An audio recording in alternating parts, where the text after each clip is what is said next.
بسم اللہ الرحمن الرحیم۔ السلام علیکم۔ امید کرتا ہوں آپ سب خیریت سے ہوں گے۔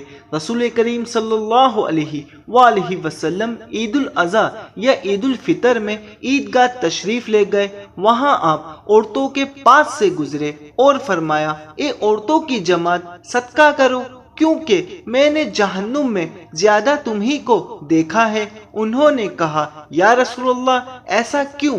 آپ صلی اللہ علیہ وآلہ وسلم نے فرمایا کہ تم لعن طعن بہت کرتی ہو اور شوہر کی ناشکری کرتی ہو، باوجود عقل اور دین میں کم ہونے کے میں نے تم سے زیادہ کسی کو بھی ایک عقل مند اور تجربے کار آدمی کو دیوانہ بنا دینے والا نہیں دیکھا۔ عورتوں نے عرض کی، ہمارے دین اور ہماری عقل میں نقصان کیا ہے یا رسول اللہ؟ آپ صلی اللہ علیہ وآلہ وسلم نے فرمایا، کیا عورت کی گواہی مرد کی گواہی سے عادی نہیں ہے؟ انہوں نے کہا، جی ہاں۔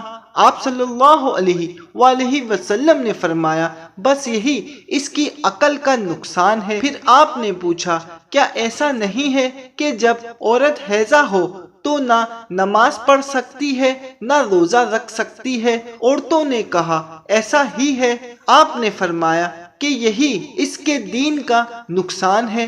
حضرت عمر بن خطاب رضی اللہ تعالیٰ عنہ کے ساتھ عیدگاہ میں موجود تھے۔ حضرت عمر رضی اللہ تعالیٰ عنہ نے خطبے سے پہلے عید کی نماز پڑھائی، پھر لوگوں کے سامنے خطبہ دیا اور خطبے میں فرمایا، اے لوگو، رسول اللہ صلی اللہ علیہ وآلہ وسلم نے تمہیں ان دو عیدوں میں روزہ رکھنے سے منع فرمایا ہے۔ ایک تو وہ دن جس دن تم رمضان کے روزے پورے کر کے افطار کرتے ہو، یعنی عید الفطر، عید کا دن، اور دوسرا تمہاری قربانی کا دن ہے، یعنی بقرہ عید۔ ان دونوں عید کے دنوں میں روزہ رکھنے سے منع فرمایا، بھلے نفلی روزے کیوں نہ ہو۔ جزاک اللہ۔